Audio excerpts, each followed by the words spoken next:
Ok, en esta parte de la lección vamos a ver cómo se diseña una red de intercambiadores de calor usando una metodología conocida como diagrama de malla o reja.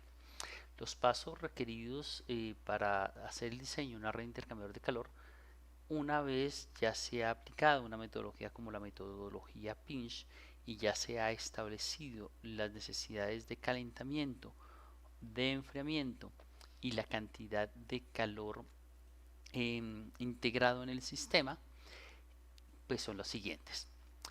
Primero, realizar la diagramación de las corrientes, luego realizar la división del diagrama en el punto pinch, si este existe. Si es el caso de umbral, pues no se requerirá hacer la división del diagrama. Luego realizar el cálculo de las entalpías tanto arriba como abajo del punto pinch. Posteriormente se realizará una propuesta de intercambiadores arriba del pinch, se realizará la representación de estos intercambiadores, se calcularán los calores y las entalpías remanentes una vez se realicen las propuestas de estas representaciones se culmina la propuesta arriba del pinch con la inserción de los intercambiadores ahorradores faltantes y de servicios faltantes y posteriormente se realizará una propuesta de intercambios abajo del pin. Se repite todos estos pasos nuevamente de realizar una propuesta, realizar los cálculos de calores y entalpías remanentes y culminar la propuesta, en este caso abajo del punto pinch. Finalmente se une y se analiza el diseño en su conjunto. Cabe aclarar que cuando uno usa una metodología de diagrama de reja o malla es posible obtener diferentes diseños factibles y que efectivamente esta etapa corresponde a una etapa de síntesis en donde vamos a reducir de una cantidad infinita de posibles diseños a tal vez dos o tres diseños que sean factibles, ¿cierto? Y que de acuerdo a las reglas de la metodología de diseño de intercambiadores y de redes de intercambiadores, pues están buscando o se buscarían que esos dos, tres o cuatro diseños sean los más económicos y los más factibles, ¿no? El objetivo sigue siendo reducir el área de intercambio y por lo tanto los costos fijos de los intercambiadores y también reducir los servicios utilizados en el sistema. Entonces vamos a verlo con el ejemplo que hemos venido trabajando. Nuevamente aquí tendríamos eh, el esquema, segundo, el esquema de los requerimientos mínimos de servicio, ¿cierto? Que corresponderán a 115 kilovatios de calentamiento, 70 kilovatios de enfriamiento. Las temperaturas del punto pinch para esta metodología, como ya lo vimos, correspondería a 100 grados centígrados para las corrientes calientes y 80 para las corrientes frías, lo que me da un delta T de 20 grados Celsius. Y pues aquí está la tabla que ya habríamos trabajado con las corrientes, dos corrientes frías, tres corrientes calientes, sus temperaturas, flujos de capacidad calorífica y entalpías.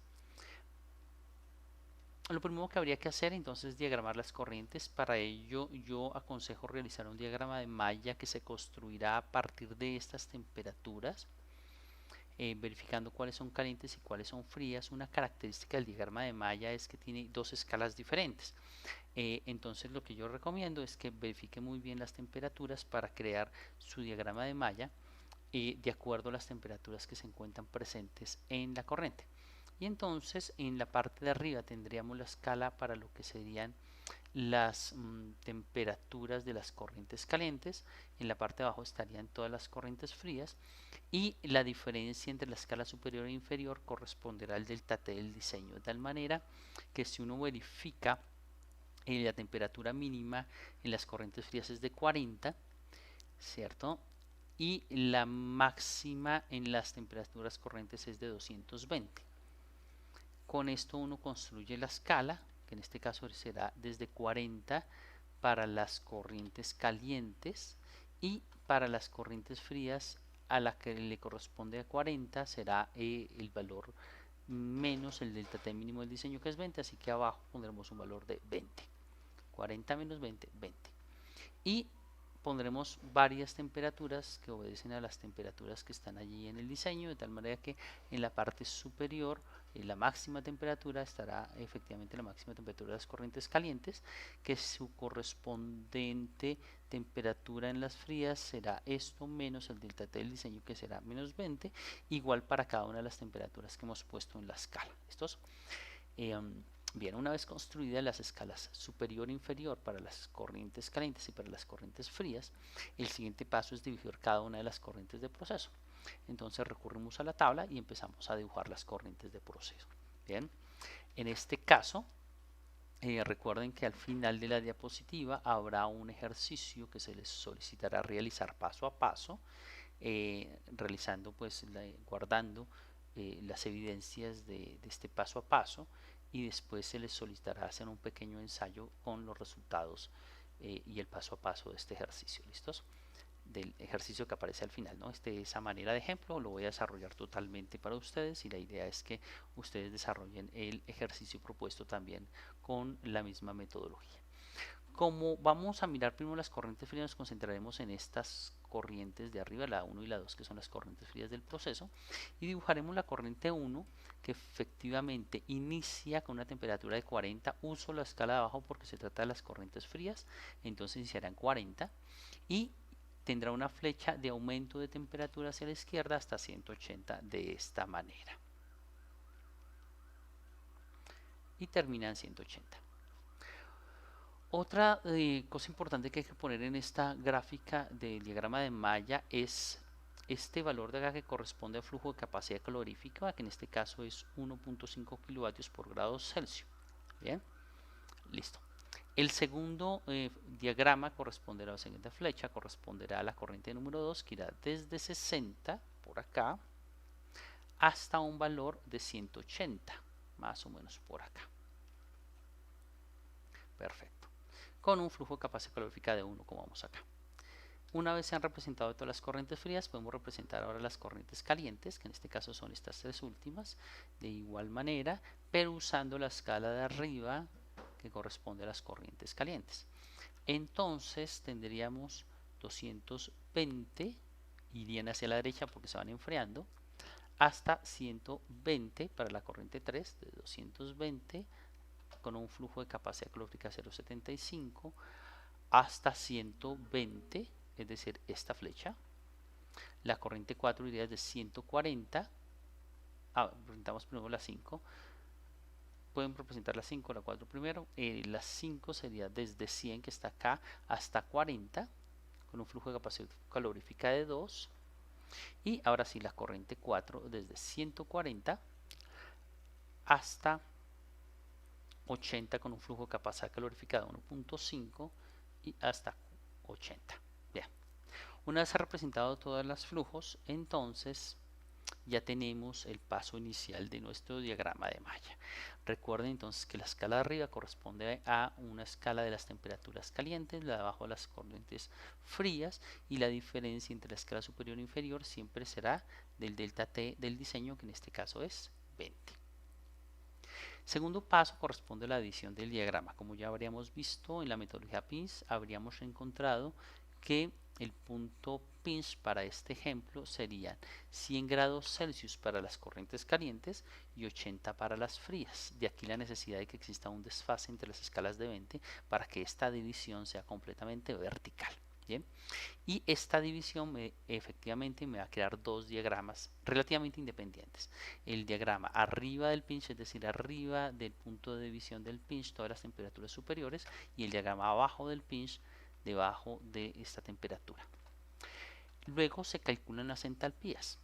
El cálculo de entalpías es relativamente simple. Para calcular las entalpías en cada uno de los valores, lo que hay que hacer es multiplicar el salto de temperatura, en este caso 100 menos 140 para la corriente 4 arriba del pinch, y se multiplica por el flujo de capacidad calorífica, y así se encuentra entonces el valor de entalpía tanto arriba como abajo del pinch. Para arriba entonces sería 100 menos 40, nos daría 40, y 40 multiplicado por 1.5 nos da 60 kilovatios para la corriente 4 arriba del pinch. La corriente 5 no existiría arriba del pinch porque empieza en 100, ¿cierto? Entonces, como no existe, tendrá un valor de 0. Para la corriente 3, absolutamente toda está arriba del pinch, así que se haría el cálculo de 220 menos 120, que nos da 100, multiplicado por 0,75 kilovatios por grado Celsius, nos da 75 kilovatios. La corriente 1 existirá desde una temperatura que hay que usar la escala de abajo, 80 y 180, es decir, 100 grados Celsius de salto de temperatura multiplicado por 1.5, que es el flujo de capacidad calorífica de la corriente 1, nos da 150, y lo mismo ocurrirá con la corriente 2. Desde 80 hasta 180 multiplicado por 1 nos da 100. Por favor realicen, pueden parar el video y realizar el cálculo para las entalpías abajo del pinch y verificar pues, el cumplimiento de los valores. Que en últimas tendrá que dar 30, 120, 0, 60 y 20. Una vez verificar las entalpías abajo del pinch, el siguiente paso, arriba y abajo del pinch, el siguiente paso corresponde a realizar propuestas de intercambiadores arriba del punto pinch. Puedo iniciar también por abajo, pero bueno, en este caso sigamos el orden propuesto, que sería primero realizarlas en la parte de arriba. Para esto hay que cumplir varias normas. Entonces vamos a arrancar con la primera norma, que nos dice que el número de corrientes que salen del pinch debe ser mayor o menor o igual que el número de corrientes que entran al pinch. Para eso tenemos que definir qué es que entre y qué es que salga al pinch.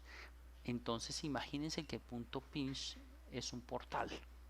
Y entonces si yo estoy parado, estoy haciendo el análisis desde arriba del pinch, la corriente 4 estaría entrando al pinch. La corriente 5 no existe arriba del pinch, así que no está entrando ni saliendo. La corriente 3 no entra al pinch porque ni siquiera lo toca, ¿cierto? Mientras que la corriente 1 estaría saliendo del pinch, igual que con la corriente 2 que sale del pinch. Eso si estoy haciendo el análisis arriba del pinch. Si estoy haciendo el análisis abajo del pinch, pues cambiará, ¿no? La corriente 4 y 5 estarán saliendo del pinch, la 1 y 2 estarían entrando al pinch. Entonces es imaginarse el pinch como si fuese un portal, ¿no? Bien, entonces dicho esto, de acuerdo a esta norma que dice que el número de corrientes de salida debe ser mayor o igual que el número de corrientes de entrada, y haciendo el análisis arriba del pinch, que tendríamos? Pues tendríamos que las corrientes que entran en el pinch son una, que es la corriente 4, y tendríamos dos corrientes saliendo del pinch. De tal manera que tenemos 2 que es mayor que 1, y por lo tanto estaríamos cumpliendo la norma del número de corrientes. Bien, cuando uno se cumple, entonces hay que hacer un sistema de división de corrientes para lograr que se cumpla, cosa que pues no veremos en este curso. Ok, una vez determinado que se cumple el número de corrientes, el siguiente paso es realizar efectivamente las propuestas, pero para que las propuestas sean válidas y no violen la segunda ley de la termodinámica, se requiere que el flujo de la capacidad calorífica de las corrientes que salen del pinch sea superior o igual que el flujo de capacidad calorífica de las corrientes que entran, entre las propuestas que voy a realizar, ¿no? Evidentemente. Entonces veámoslo aquí con el ejemplo. Como este flujo está entrando al pinch, entonces puedo hacer una tabla de las combinaciones entre el flujo que entra y los dos flujos que salen del pinch. Las posibles combinaciones serían 4.1 y 4.2.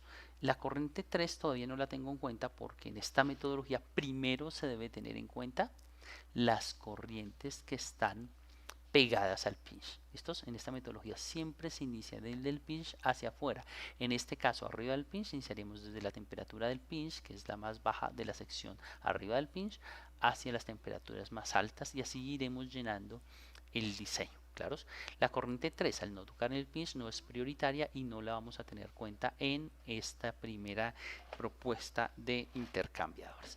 Teniendo en cuenta eso, entonces tendremos que realizar una propuesta entre la 4.1 y la 4.2, que serían estas que están acá, la combinación 1.4, la combinación 2.4.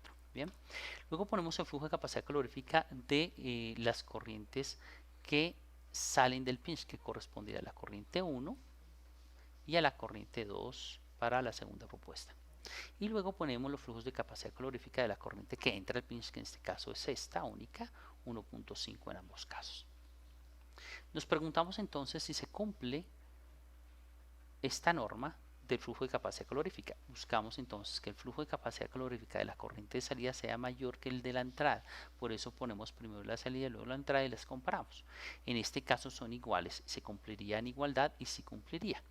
Mientras que en el otro caso no se cumplen porque da un valor menor el flujo de la capacidad calorífica de la corriente que sale en relación a la que entra. Por eso la única combinación viable en este momento sería esta, y el siguiente paso es calcular la cantidad de calor transferido. Para eso lo que vamos a hacer es verificar los calores disponibles en la corriente caliente y requeridos en la corriente fría, y vemos que la limitación de la cantidad de calor a transferir está dada por la disponibilidad del calor de la corriente caliente. La corriente 4 arriba del pin solo tiene 60 kilovatios disponibles, mientras que la corriente 1 necesita de 150, por lo tanto solo podré transferir 60 kilovatios. Y esa será la primera propuesta de intercambiador.